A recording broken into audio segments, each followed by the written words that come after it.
Om Sadashiva Samarambam Shankaracharya Madhyamam Asmadacharya Paryantam Vande Guru Param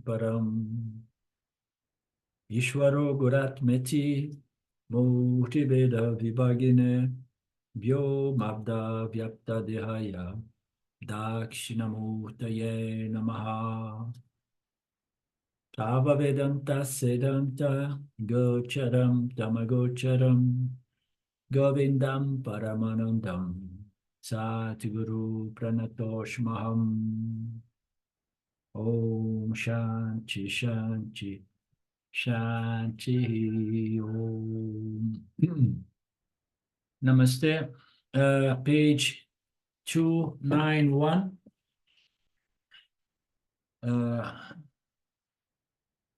We begin verse 75.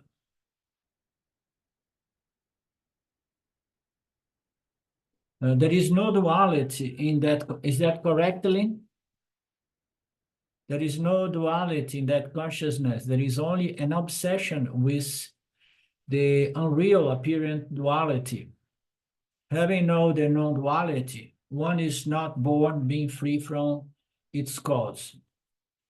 Okay, so we keep going with that establishment of no initiation, no creation, no origination of the Jivatma and the universe. So meteor world is the duality, fundamentally experiencer and experienced, the world of objects of experience.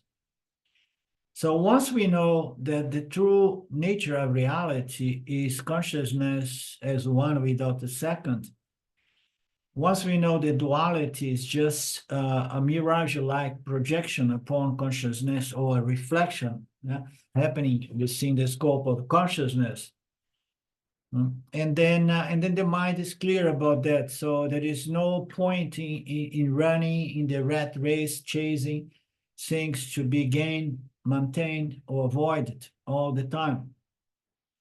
So there is no duality is the final conclusion once we get through this Vedantic process. And what supports, what reinforces the sense that there is duality, that there is reality to duality, is avasana. Here he presents with a different word, saying there is only an obsession. Obsession is avasana. Avasana is a hardwired habit. It is an addiction. Addiction to believe that this world we experience is real and the object serve the purpose to complete me and give me satisfaction and eternal happiness and so on. If not here, at least in one of these celestial heavens. But this is all duality. Even the celestial heavens is the same duality. Experiencer experience a certain kind of subtle realm in which he is going to enjoy celestial punya. Yeah? So all this obsession of duality is going to reinforce the sense of reality to duality. So we have to deal only with what? With this hardwired tendency, hardwired habit to attribute reality to everything around us. So once we know the true nature of reality as consciousness with one without a second, once we understand consciousness was never born, and if consciousness, which was said to be Brahmana, consciousness, the cause of the universe, if consciousness was not caused, it was never born. So, and then anything that comes from consciousness must enjoy the same nature, unborn nature. So anything as an appearance within consciousness can only be an appearance, because the nature of consciousness is beginningless. Therefore, any projection upon the beginningless is only about beginningless. So the world is beginningless, Jiva is beginningless, Jagat is beginningless.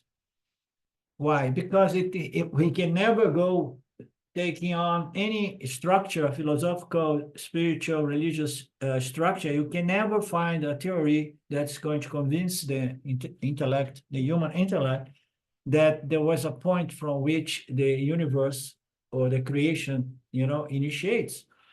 We have gone through all these theories just to debunk all of them as illogical and absurd. Right?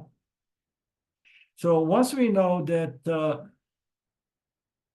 Brahman, consciousness, was never created, was never born, and then anything that is supposedly an effect of Brahman must be also not born, not originate, or not created. So therefore, I am free from any supposed cause of this universe. Brahman is without cause. Brahman does not do anything. The universe somehow appears to exist, such as a mirage, and due to the power of Maya. So that is the explanation we get from our scriptures. I have never found anything more convincing, more beautiful, more satisfying to the human intellect, So as I understood very early in my work with Vedanta, is the only way to try to understand the creation is to understand that it's not really real. It's like available for experience, but not really real. How many things that are unreal and we experience? No?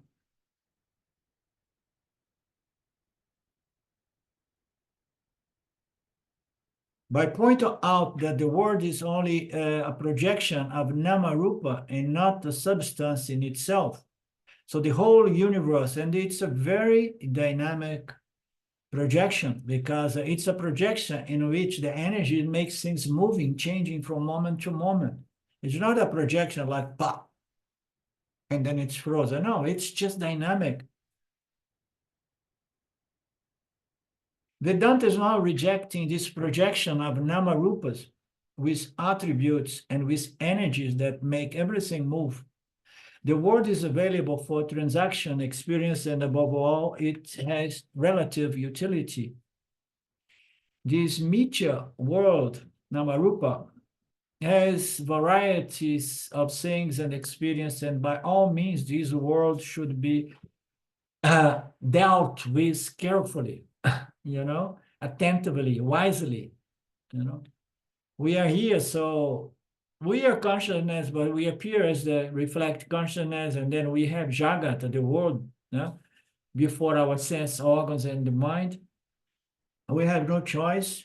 We cannot cancel this fundamental duality, the experiencer, Jivatma, and Jagata, our environment.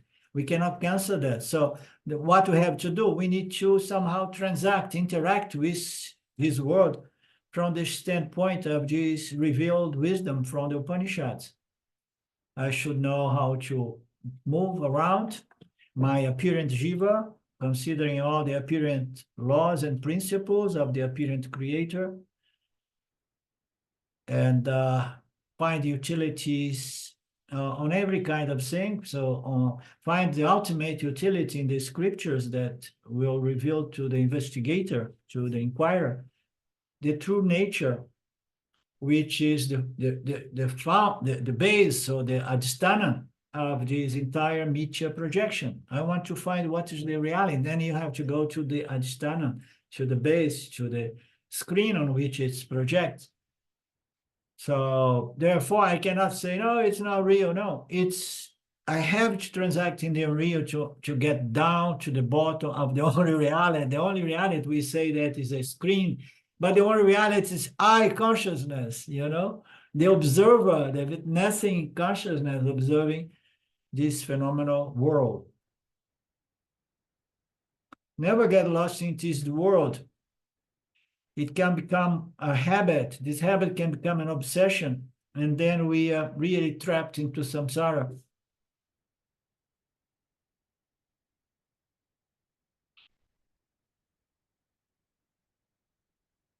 The entire world is a projection. I am the only reality.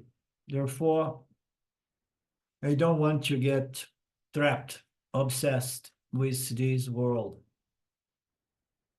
I should remember my higher nature again and again until I no longer have to make or need to make an effort to remember it. Obsession caused by attachment, desire, and aversion will cause problems. We have to remember the fifth capsule of Vedanta now until we no longer need to remember, even though there is always room for remembering.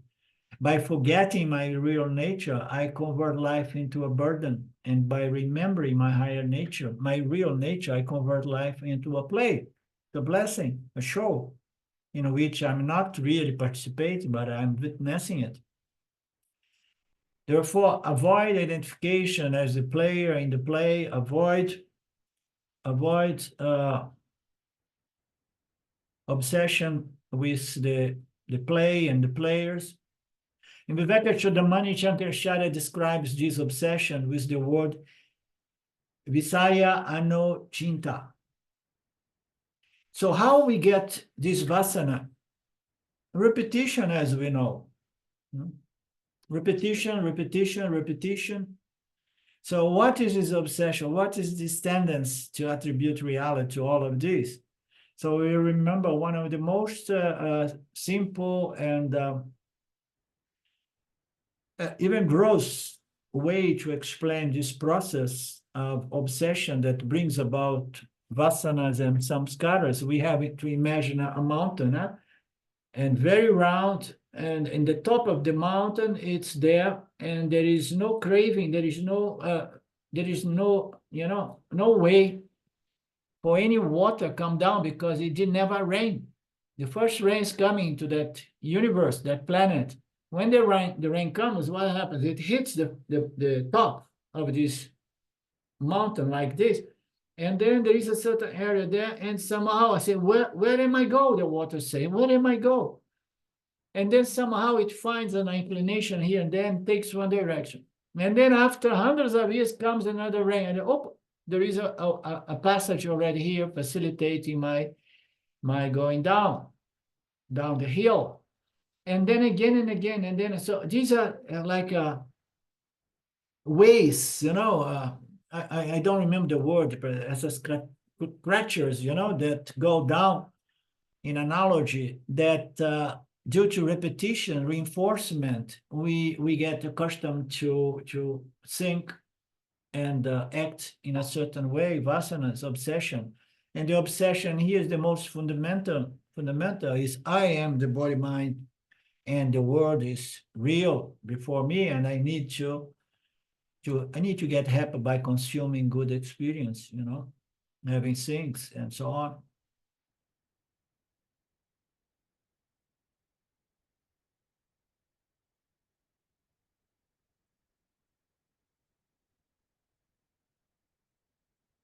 If you think repeatedly thinking of something, you're going to create obsession or a very profound tendency to think, feel, say, and do things. Gaudapada used the word abutta biniversa to describe this type of vasana or obsession. And this obsession, as we have seen Swamiji presenting it, the obsession we develop with the past, present, and future. But it all begins with fear of the future. You understand? It is the fear of future which is based on a fundamental law, which is I have no control over my destiny, the destiny of this body-mind. I have no control of the circumstances that are going to become in my way. So this is so indignating. I don't know if this is an English word.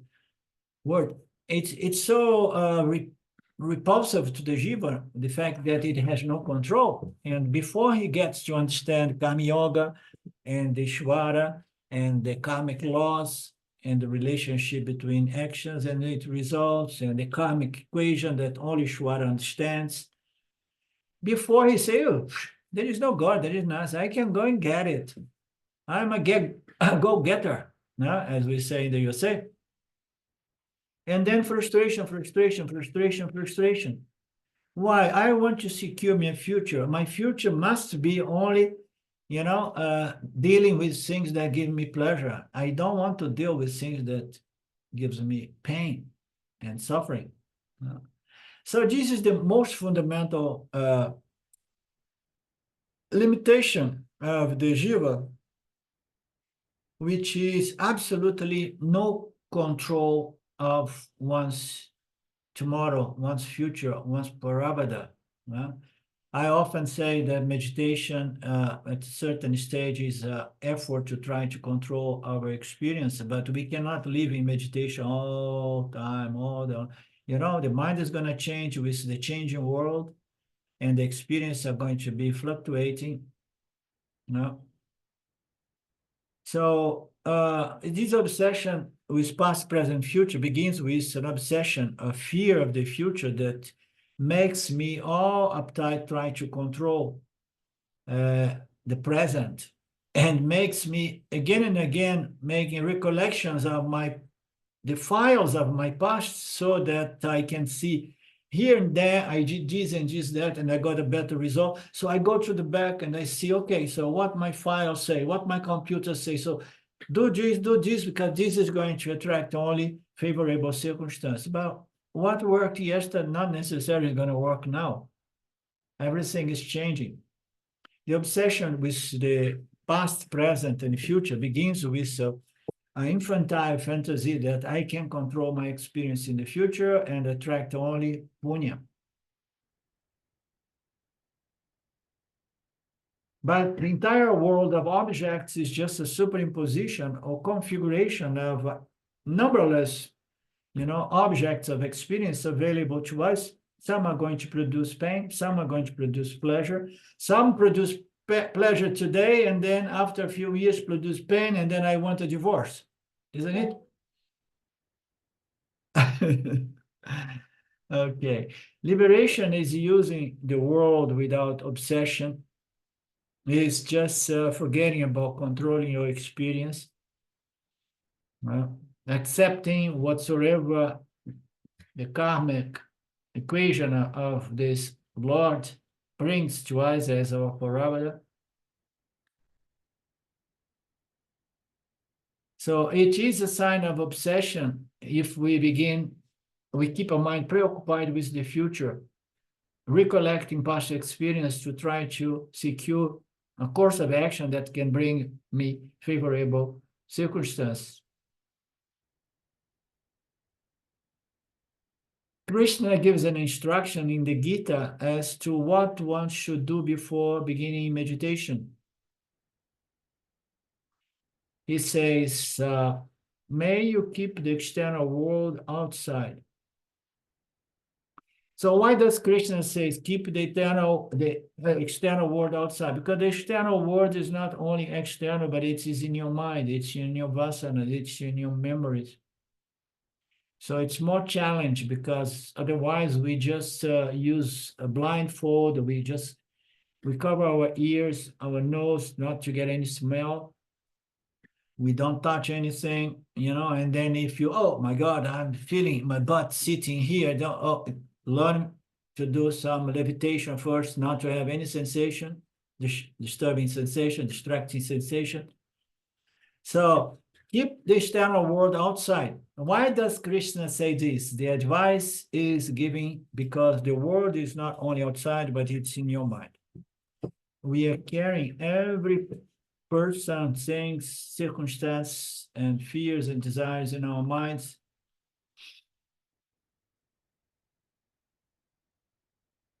So live in the world, but don't allow this experience to create too much impressions, memories with a profound impression that somehow keeps there all the time nagging.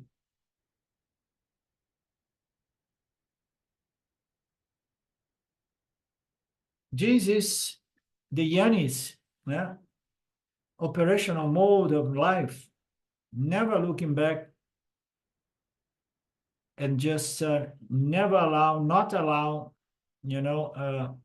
the this belief in reality, in duality as reality, to come from the back door, from the kitchen door.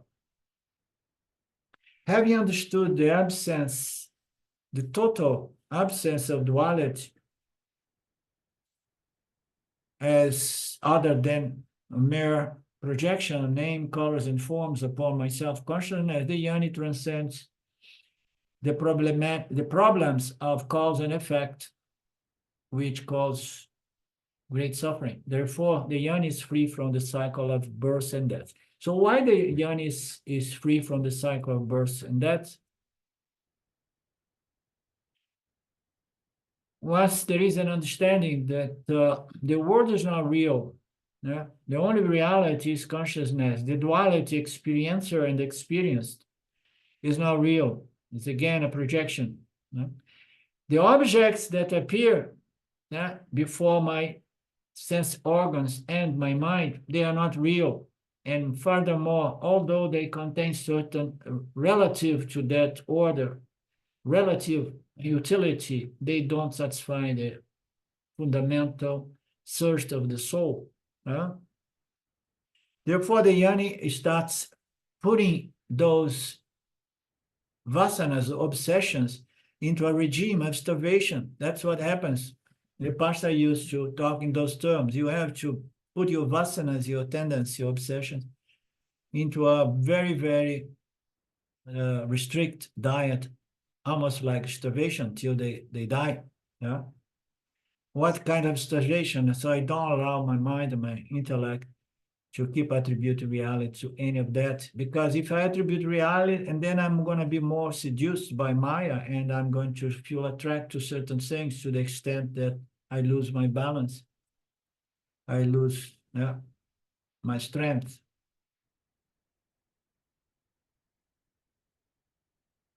So what was the point here? Why Krishna says, keep it outside? Jesus Yani's operational mode in life, having understood the absence of duality, that reality is just consciousness, the only thing, one without a second. All the objects, they are projections upon myself. The Yani simply lives from a different perspective of knowledge. Therefore, he is free from the cycle of birth and death. Okay, now I remember where I was going with that. So what brings birth and death, as we know, is desires. Okay, I have desires that still are not fulfilled. We say that the desire for self-knowledge and moksha, mumukshutva, is a desire that's going to consume all the other desires, because desires are energies. Desires are energies. I want this, and the energy. When I bring up this final desire to know the true nature of reality, that desire is going to get energy from where? From the other desires. You know? I mean, if we have a medium 0.5 desires, so every one of those desires are going to have a bit of energy, because the energy available is what it is. So this mumuksha desire has to gain energy from the other small desires, until there is only desire for self-knowledge and full internalization of this self-knowledge. No? So when the desires for things of this world are no longer there, although you did not need to go to the forest or to an ashram, you are just leaving the world, but the desire for things of the world is not moving you anymore, although you are moving to this world as if, those things mean really something for you. They don't. They have certain utility, but what means to me is self-knowledge and moksha. It appears that, okay, I still want this, I want that, but these are transactional things. You need to have this and that. Let go and make it happen. But fundamentally, none of this means anything to the yoni. The yoni, when they convert all the desires into desires and moksha, the Vedantin, and then in the end, when this moksha, which is a word, which means only hard and fast or firm conviction of one's nature as limitless conscious existence of non-dual nature, once this knowledge is firm and clear, and there is no confusion between Sati and Mithya, there is no confusion among the teachings of Vedanta for the initial stage of the process and the final stage. So when the person develops a real clear mind and having this entire vision, non-dual vision, even the vision of the science of Mithya, the science of Ishvara Jiva Jagat, and then the Jiva, the Vedantin, is being free from desire. Suppose the Vedantin leaves the body before this knowledge is completely internalized. But he does not have any desires for the world anymore, things of the world. But still, he did not internalize completely this self-knowledge. So Ishvara scratched his head and said, what am I going to do with this Vedantin now? He does not want anything from my world anymore, but he wants self-knowledge, and then put him in a waiting list, waiting for a proper yoga, in a wonderful circumstance in which there is a lot of wisdom. He'll say, I send you in a proper time, or I send you in the Kali Yuga so that you, in spite of Kali Yuga, you get it, and then you can be a light in this dark world of ignorance, another option. But the point here is that the Vedantin does not have enough energy to come back to live as a samsari, but he has enough energy to complete his journey, and then he comes as a very mature inquirer into the nature of the self. And then he is born in better circumstances, the scriptures say, but it can also be born in a circumstance that's a challenge, because Ishvara needs you to go down there. Has to push you, you don't want to go, and push you, go there and try to give me a hand. Things are really tough down there.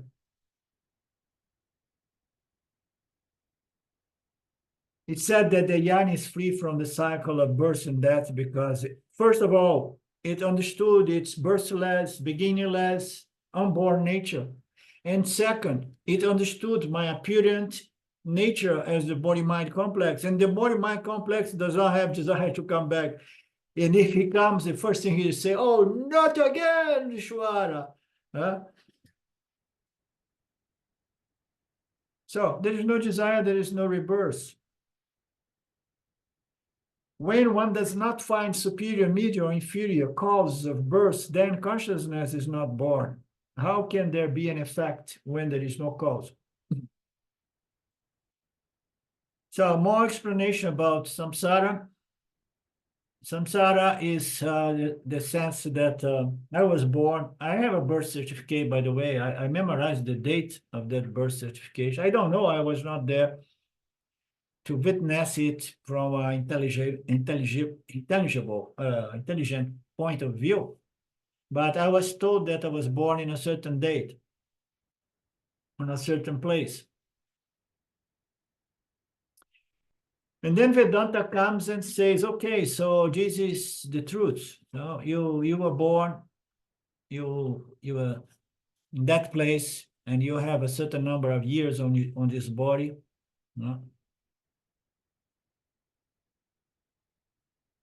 And the cause of this birth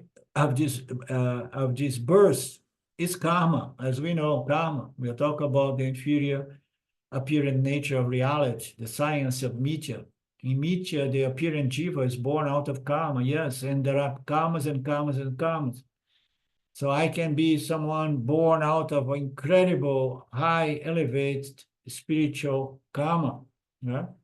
I can be born, as we saw in the class of yesterday, with a lot of material karma. Therefore, I'm going to be a rich person. Maybe, I know this was in the class of my Brazilian class over the weekend. So there are karmas and karmas, but here we are interested in spiritual karma. So there are some superior, medium, and inferior karmas. But the Jnana is the one to whom this does not make much sense anymore. although the Yanni understands these teachings as tools to help people in an initial stage. Is there something such as karma? No, in reality. In Mithya, there is something such, of course, it's the fundamental law of Mithya, karma. Karma Kariya Vada, the theory of Vedanta, karma Kariya Vada. The world comes out of karma. Later on, we have to reject that and say there is no karma because there is no world. But in Mithya, karma is the best theory to prove, to try to explain the creation, origination of this world. But once you have this understanding, you'll see that there is no karma.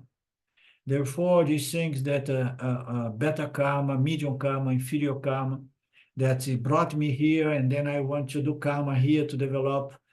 So nice, beautiful, superior Sanchita karma, so that good Sanchitas are going to bring me into a better birth next time. So this is spiritual samsara again, sacred samsara. So the final understanding demolishes everything because consciousness was never born and I am consciousness. So I was without cause, I was never born, and I'm not subject to rebirth, which depends on karma. But I was in this lifetime subject to karma. That's why I appeared here. Nobody can say, no, I did not come here by karma because I came here because I am an avatar. Some people will say that. Right?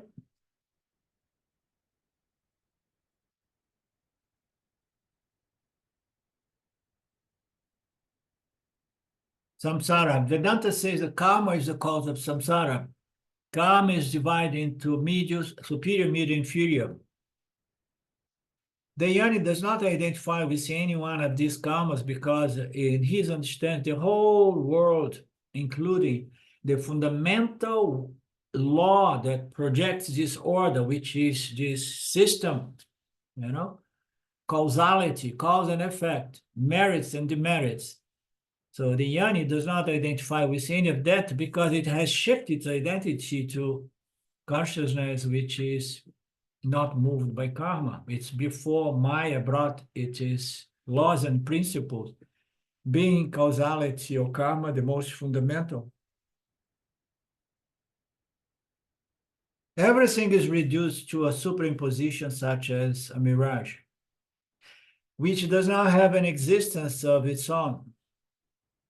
It is the dynamic world of dynamic namarupas moving around, giving us a sense of reality to this show. The karma of the dream is seen to be only a projection of names, colors, and forms once you wake up as a visual. Similarly, the awakened state, all the laws of karma apply to the body-mind, and upon shifting one's sense of identity or one's vision from my inferior appearing nature to my true higher or superior nature as conscious existence of a non-dual nature, this world is again seen as configurations of names, colors, and forms. When the karma, the notion that I was born out of karma is transcended from the standpoint of jnana, self-knowledge, the jnana says, I, the Atma, was never born.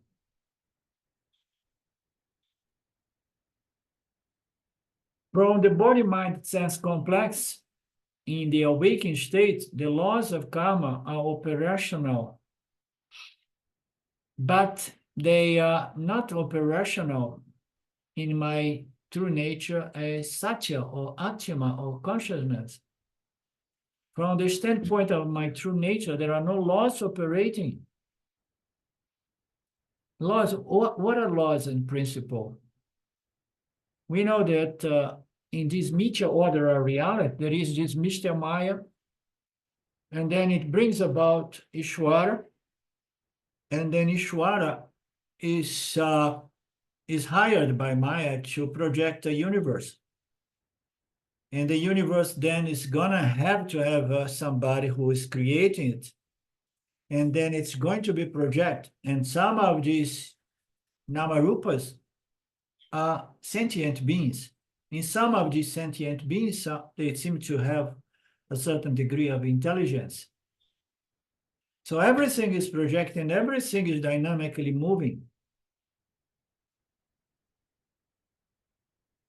So from the standpoint of Yana, the Yani says, I was never born, but from the standpoint of the body mind of the Yani, the laws are there, and the laws and principle is what is going to structure this mixture order of reality in which the appearance jiva can interact, grow in wisdom until it understands the true nature of reality. We see the unreal projected world of Nama Rupas. When we read the newspaper in the old days, we used to buy the newspaper. I still remember it was so much fun to read the newspaper. And we always, reading the newspaper, we would never see the paper. We were seeing only the printing of the words, printing of the words. But somehow we would discount the paper. The paper is a distant. And then somebody who has never read the newspaper would never understand the newspaper has an adhistanam, which is the only reality, is the paper on which words were projected. But people who read the newspaper on a regular basis, they can understand that statement. The only reality there is the paper. The words, they are just projections that can change all the time. The paper is always there. So we need to somehow enter and move and navigate in this world, this project world of Namarupas, so that we can understand the adhistanam, we can understand the substratum of this mithya order as limitless conscious existence. So once you have that understanding, you know that all these Namarupas, they are real only from the standpoint of my Vishwa, my awaker. They appear to be real, but now the Vishwa got some degree of wisdom, spiritual wisdom, and he begins to identify with the limitless nature of the Jiva-Atma, which is the Atma, the non-dual Atma. As this identification grows, this conviction of identification grows, it somehow leaks into one's inferior nature in a way that one can transact in this world, knowing that here it appears to be real, but in reality, in relation to my true nature, it's just another projection, exactly like the case of the project world, of the dream world, which is from the standpoint of the awaker, is seen as a mere projection occurring due to some Maya Shakti, Nidra Shakti. So now there are some other Shakti that projects this world. It's all happening within me consciousness. So I don't make any confusion between Satya and Mithya. I know that those things are the ultimate reality is that there is nothing but only consciousness.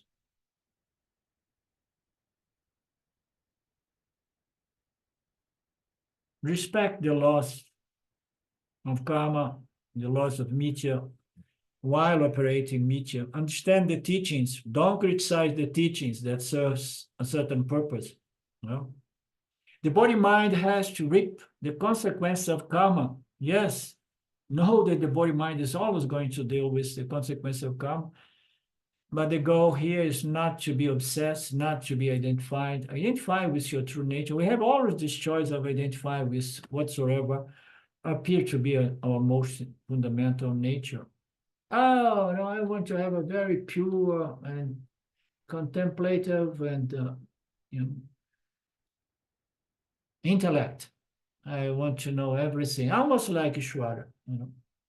No, don't identify with a pure and incredibly genius intellect.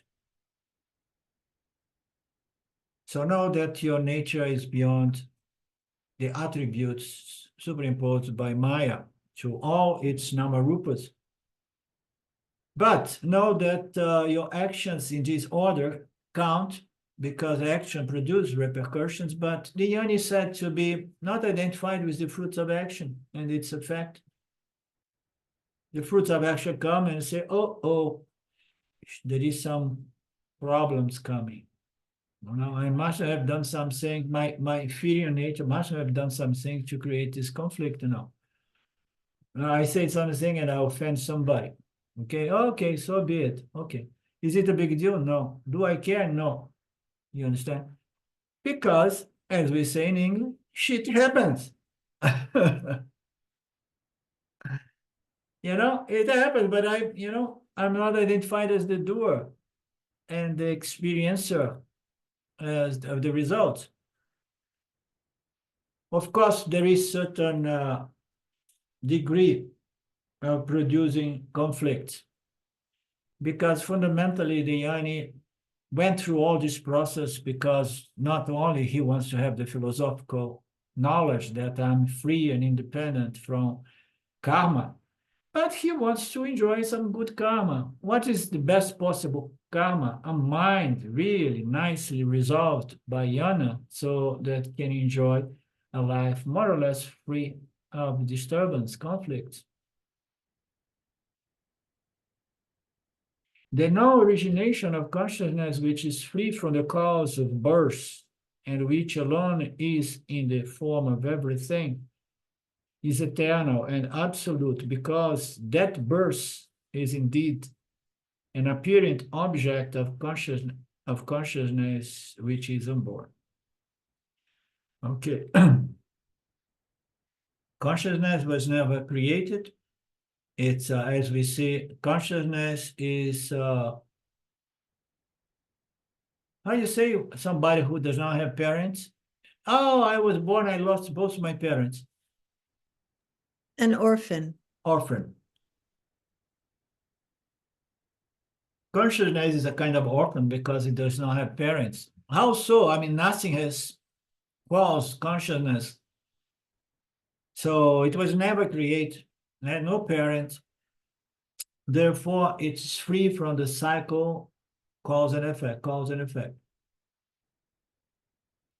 So was never born, but somehow it appears in the form of the entire cosmos. This consciousness, which was never originated, never created, is eternal and absolute, the only reality. Because birth is indeed an apparent object within the scope of consciousness, even this projection, the birth of the universe, can be said to be beginningless, unborn, because anything which is projected upon something which is beginningless must enjoy the same nature. This is when we say that the world is Brahman, but Brahman is not the world. Anything that reflects or projects upon Satchitananda consciousness, let's say, if you really look into it, it's just consciousness, but it's suffering a certain reflection, producing a certain reflection or or projection of namarupas. So when you really look into the namarupas, the objects of this world, you're going to find what? Space, something that is unsubstantial. There is no materiality, tangibility. Okay, so everything is space-like consciousness, the only reality. So the objects, fundamentally, once we look into it, prove to be only Brahman. Jagat is Brahman, Jiva is Brahman, and Ishwara is Brahman. So Jivatma among these three is the only one that needs the teachings to later on acknowledge I am that Brahman. The inert world is Brahman, but we'll never know it. The animal reign with chicken and dogs, and they will never know I am that Brahman. That's why there are no scriptures for chickens, dogs, and cats. So it is this Jivatma that can get this knowledge that this Namarupa is nothing but Brahman. It was a projection upon Brahman, and I am Brahman. I am consciousness. I'm not the mind or the intellect or my emotional center.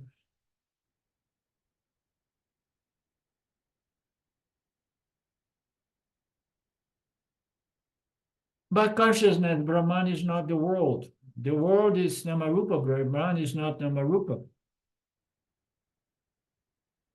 Brahman just allows, like space, things to be projected upon itself. I have no problem. Space has no problem with accommodating buildings, new cities, and anything.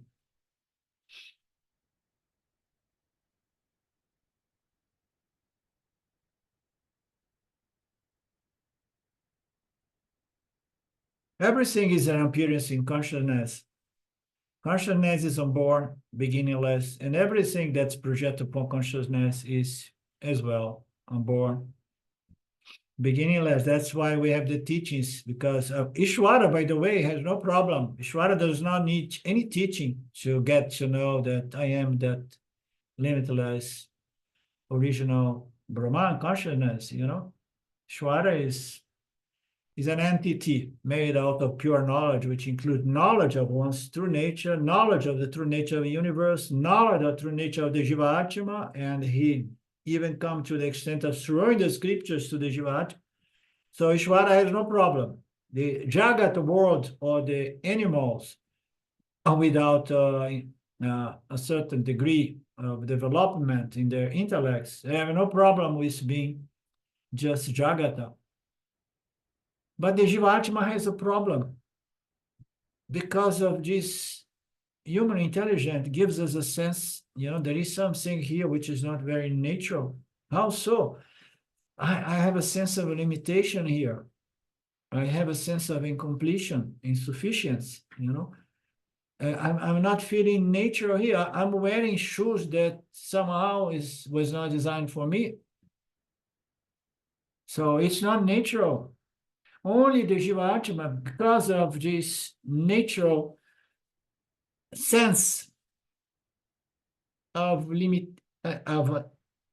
limitlessness, is going to reject the sense, the superimposed sense of limitation, which is something due to this ignorance, which is not in harmony with the true nature of the Jiva. Shwara has no problem about that. It's only intelligence, only knowledge. The Jiva is the one who has to know that this body-mind-sense complex is nothing but the limitless, unborn, beginningless Brahman consciousness. And the whole world is just an appearance within myself. Again, we establish that consciousness of Brahman is not the cause of the world or samsara. Samsara is a condition in which the universe appears and then the creatures within the creation start suffering, but only the jivas, only the human jivas. So conscious principle, Brahman is not causing the universe and much less the suffering of the jivatmas. Consciousness does not have a birth, and it's not subject to any law, much less the laws of karma. It's a fact that the Atma was never born.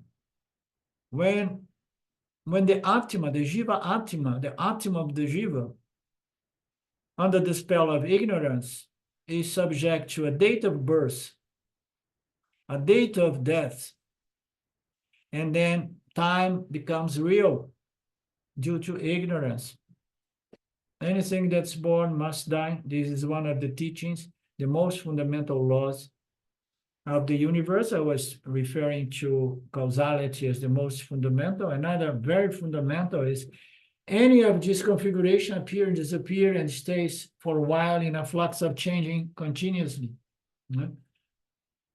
So once we are under the spell of this ignorance, we take ourselves to be the Namarupa body mind in a flux of change with a date of birth and a certificate of death. This all appears to be very real. But then after the process of self-inquiry, in the light of the teachings of the Upanishads, birth and death are seen to be real only from the standpoint of the Namarupa, but unreal from the standpoint of the true nature of that Namarupa. When is this cup of clay was born? It was day such and so, because it's here. I'm buying this and it's written the date of manufacturing date. And once I get tired with it, I just smash it and I put it in the garbage and then it died. But the fundamental nature of that Namarupa is the clay. It never dies. It remains as clay. Yeah. So therefore, the Atma, the self, the true nature of the Namarupa, the Jiva Atma's Namarupa, is the only reality, not subject to birth and death. Birth and death goes for the Namarupas, but Namarupas are not real. It's just fruit of imagination due to this cosmic ignorance imposed by Maya. Once I understand this, the process of causality, the beginning, middle, and end, is neutralized. And I developed the vision of non-duality, the vision of knowledge that the Atma was never born. Therefore, Ishvara, Jiva, Jagata were never born either. You remember the teachings of beginningless Jiva as a principle that is there eternally. When we say beginningless Jiva, we are not talking really of the true nature of the Jiva as the Atma, but the beginningless Maya is a power inherent or somehow at the cross, at the border, between Sat and Mithya, there is a certain power that does these tricks of projecting Ishvara, Jiva, and Jagata. Therefore, Ishvara, Jiva, and Jagata is an eternal principle because Maya somehow is always there. Sometimes it gets up and then the projection takes place, and sometimes it takes a nap and things subside. Gaudapada talks about the benefit for a person who has received and assimilated and internalized the teachings of the Upanishads. This is abstract, and the highest teachings of Vedanta, it's abstract. Most people are not going to understand and not even going to feel attracted by these very subtle teachings. We say abstract, vague, but it's not really abstract, vague. It's extremely subtle, but extremely simple as well, Simple, but subtle. The mind has to be what? Simple. No, the mind has to be what? Subtle. Okay, subtle.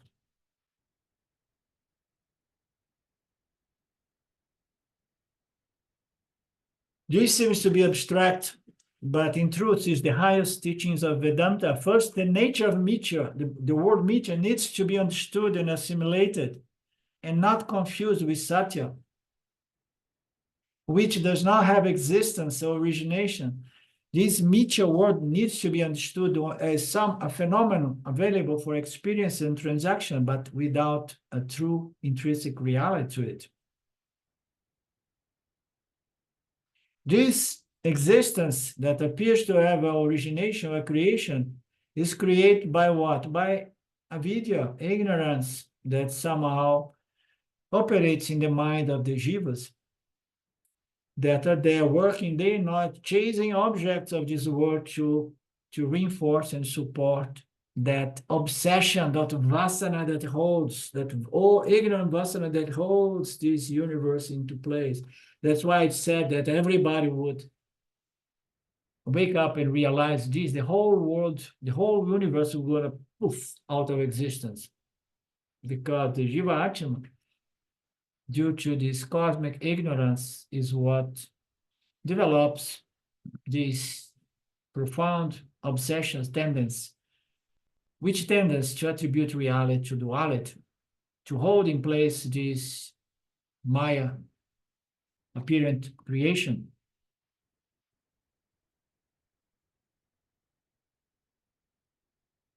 We know it has, but never originated, but it has appearance, and the appearance is due to ignorance. These 4 points should be truly assimilated, and there should be a firm conviction in regards to these teachings. What teachings? It teaches that establish my true identity as Satya, as limitless consciousness. But these teachings must also include not to produce confusion, must include the clear understanding of the science of Mitya, or the order of Mitya, the Shwara Jiva Jagat projection. So you need to understand that, not to get confused.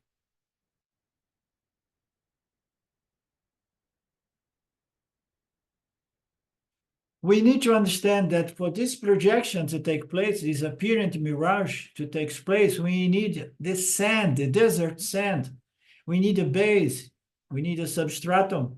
We need a ground on which something is projected. We need the screen in the theater screen on which, in the cinema, on which the dynamic play is projected. Consciousness is the background. And then the projection borrows kind of existence, which comes from the screen of consciousness, the mirror-like consciousness, howsoever we want to put it. Everything is happening within consciousness through the human mind and the animal mind as well. The statement that Mitya world appears should be understood as the world appearing with borrowed existence that requires that there should be something that is lending existence without charge interest rate. No, I mean, reality, Brahman, Satya is so generous that somehow, okay, so I'm going to lend existence to you guys, but no interest needs to be paid to me.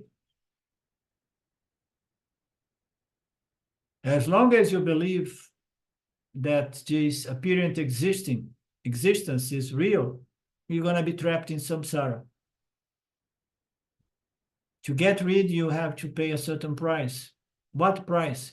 Removal of ignorance, removal of avidya. I, consciousness, am the lender. Jagata Mitya, Aham Satyam. The whole universe is Mitya. Aham Satya, I am Satya. The I here is not the body-mind. This Aham is not the body-mind. The Aham is there. It comes into existence at a certain age of 2 years or 3 years. Aham is there. And unfortunately, there is nobody next to the boy or the girl to say, Aham Brahmasmi. Aham body as me. No. Aham Brahma. You are limitless consciousness. Don't identify with the body. Don't do that. So how are we going to do a job like that if the whole society is there, to create that obsession with Aham body as me? It seems to be cruel. And the Vedic culture was there in the past, with all the gurukulas and so on, to keep this culture of knowledge alive. Now we don't know. We need to develop this conviction. Then the next step is what? The entire world is Mitya. It requires I consciousness as the ground, the adsthanam. I bore existence. I am consciousness, the witness conscious principle that lends existence to the entire cosmos, including space, my most fundamental element, or Maya's most fundamental element. I'm not located in any space. Space is located in me. I'm not located in any place. All places are located in space, which is located in me. Everything is located in me. I am the Atma Turiya or Turiya Atma.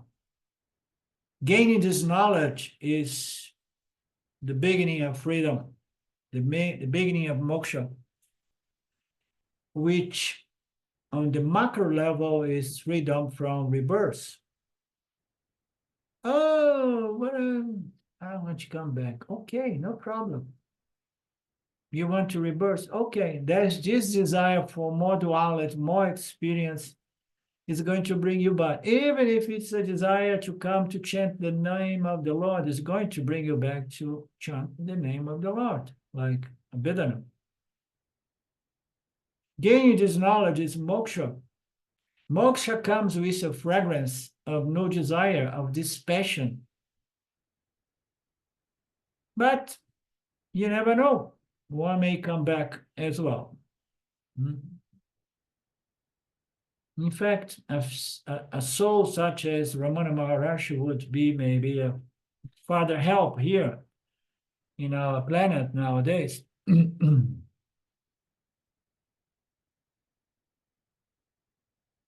Okie dokie. So we stop here. Orlindo, Oi. tudo bem? Mesmo dentro do Mitya, se você usar o teu intelecto e fizer uma análise bem apurada, você vai ver que a dualidade também não existe, que ela é gerada apenas pelo pensamento. Porque como a visão é o órgão que nos traz... Deixa eu te dizer uma coisa. You share with me later on audio no WhatsApp, because in Portuguese language, nobody's going to enjoy this interaction right now. Tá. Okay? Ok. Anything else from you guys? I just appreciate and want to take with me what you said. The ultimate utility is the scriptures. Yeah. I like it. Absolutely. Yeah. It's a Nietzsche scripture. Of course. But they have utility and utility. Yes. Okay, Mark. Good to have you back. Om Purnamada Purnamidam Purnamudachyate Purnasya Purnamadaya Purnameva Vashishyate. Om Shanti Shanti Shanti Om. Okay, we meet again this coming Friday. I'm going to be there in the house of my brother, but we're going to carry on doing the good work. Namaste. Thank you, Arlindo. That was wonderful. Thank you. Great material. Bye-bye. Thank you.